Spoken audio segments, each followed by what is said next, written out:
Today's story is both shocking and complicated, taking not just a year, but nearly a decade to find any justice. It's about a 21-year-old nun whose brutal murder in 1992 was finally solved after 28 years in December 2020. This is the story of Sister Abhaya. The story begins in the quiet town of Kottayam, Kerala, back in 1992. Like many other Christian areas in Kerala, Kottayam was a peaceful place with churches and convents scattered all around. These places of worship were an important part of life for the people living there. One of the well-known convents in the area was the St. Pius X convent. It had a hostel where many young women came to study and stay, many of whom were also nuns.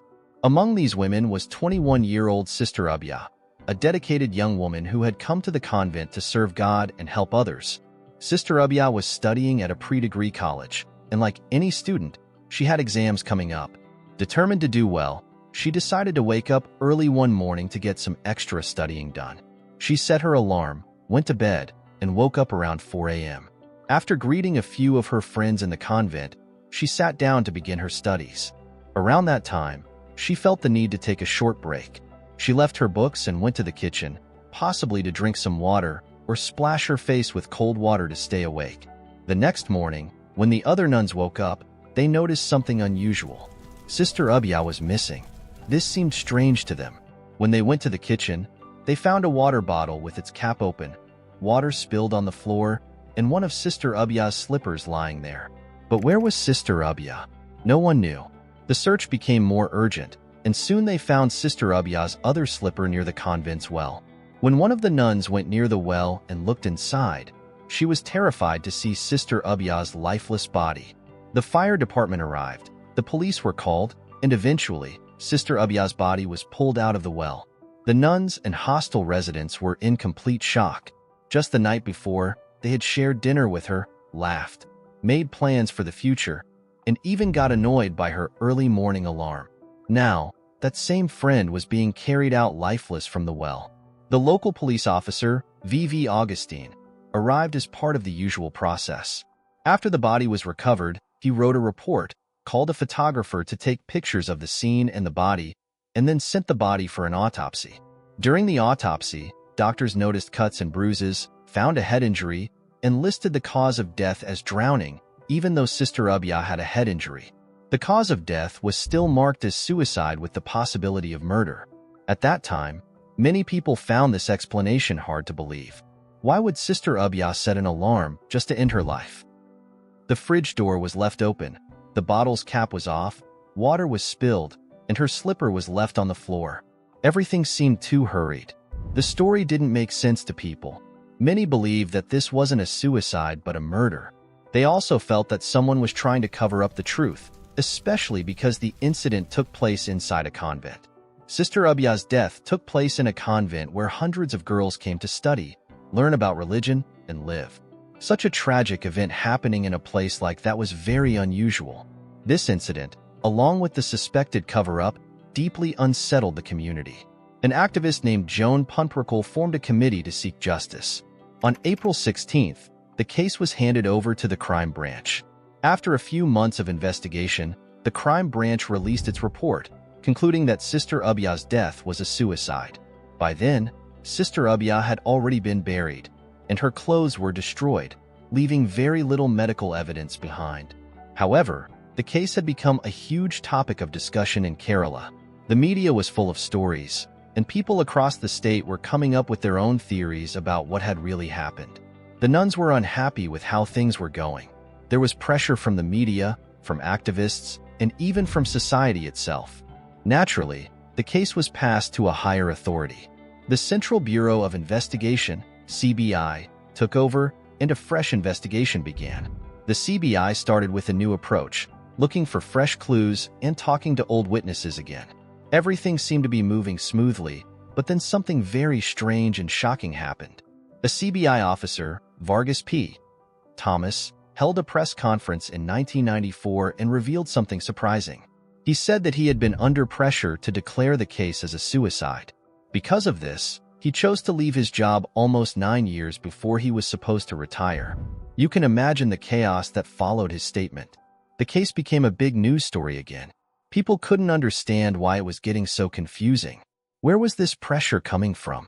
Why was the case so difficult to solve? The CBI team continued to investigate for quite some time, even though they didn't have much medical proof. Later, they carried out several dummy tests. They made a doll the same size and weight as Sister Abhaya and threw it into the well in different ways. They carefully observed where the doll got injured and compared those injuries to the ones found on Sister Abhaya. However, even after these tests, no clear answers came up. So, in 1996, 3 years after the investigation started, a report was submitted. It stated, "We believe this should be treated as a murder case.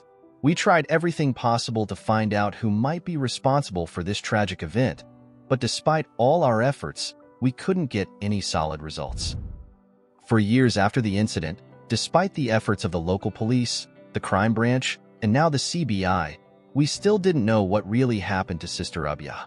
The earlier report was rejected, and a new CBI team was assigned. This new team carried out another investigation, and by 1999, 3 years later, they came to the conclusion that Sister Abhaya's death seemed like a murder. The main reason for this conclusion was the medical findings. This time, not just one doctor, but a group of 3 doctors looked at the body. They found several injuries that were not mentioned in the first post-mortem report. These injuries had been missed earlier. Now, let's go back to the day of the incident. Many nuns were at the convent and noticed more injuries on Sister Abhaya's body. V.V. Augustine, the officer I talked about earlier, had even called a photographer to the scene. The photographer closely examined Sister Abhaya's body and took pictures that showed extra marks of injuries not mentioned in the earlier report or post-mortem.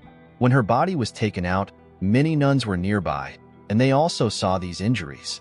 They noted several marks that hadn't been included in the original post-mortem report. After 7 years of investigation, it became clear that Sister Abhaya did not take her own life. It looked more like a murder. But who did it? The answer will surprise you even more. The CBI admitted, "We know it's a murder, but we still don't know who the killer is." Once again, the court refused to accept this report. Another team was formed, and in 2005, a new investigation was done again. It was stated that the killers could not be identified, and once more, the court did not accept this report. The activists outside, part of the action committee, were now angry. Many talks and conspiracy theories started popping up.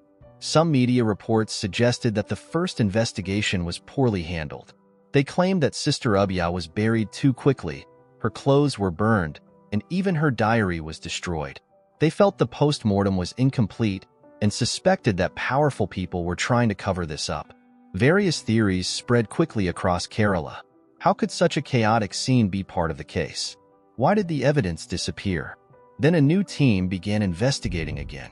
In 2007, a shocking revelation came to light. By now, the case had been under investigation for 15 years. There were many witnesses, but some had turned against the case, and others had even died. Many suspects had been questioned, but no solid proof was found against anyone. Then, out of nowhere, a witness stepped forward, offering a key clue to the case. But who was this witness? The witness was none other than a thief, an ordinary unknown thief from 1992. Could his testimony really be trusted? Surprisingly, not only was his statement taken seriously, but it also changed the entire direction of the case.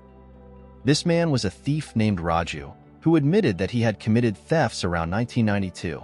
He used to steal from different places, sell the stolen items, and use the money to feed himself and his family. On March 27th, Raju went to St. Pius Convent with the plan to steal. His goal was to climb to the roof of the convent, where there were copper rods and wires meant to protect against lightning, take them, and sell them. He arrived in the dark of night to carry out his theft, but what he saw there was so unusual that it stayed in his mind for years. He noticed someone sneaking onto the campus in the dark.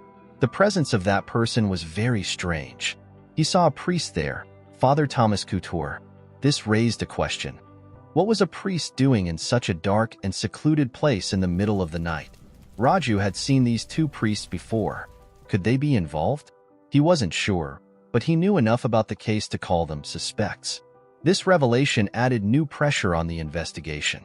After nearly 3 decades of mystery, confusion, and twists, The truth about Sister Abhaya's murder was finally revealed in December 2020. The case had been reopened multiple times, with investigations from the Crime Branch and the Central Bureau of Investigation, CBI, yielding no definitive answers for years. For many, it felt as though the truth was being deliberately buried. However, after years of intense scrutiny and legal battles, justice finally came to light. In 2020, a crucial breakthrough was made when two suspects, Father Kyriakos and Sister Sefi, were arrested in connection to the murder. It was revealed that they were involved in a cover-up to hide the true nature of Sister Abhaya's death, because victims saw them in unethical circumstance. The evidence that had been hidden or dismissed for so many years, including testimonies and forensic findings, ultimately led to their conviction. The truth about her death, long overshadowed by suspicion and confusion, was finally confirmed. Though the justice came late, the arrest of the accused was seen as a long-awaited victory for those who had tirelessly campaigned for the truth. It also brought a sense of closure to Sister Abhaya's family, friends, and the community who had never stopped believing that her death was not a suicide. Sister Abhaya's legacy continued to inspire many. Her death had sparked a powerful movement for justice, showing how, even in the face of overwhelming obstacles, the pursuit of truth could never be silenced. And in the end, the truth about Sister Abhaya's tragic death was revealed, not through silence, but through the resilience of those who fought for justice.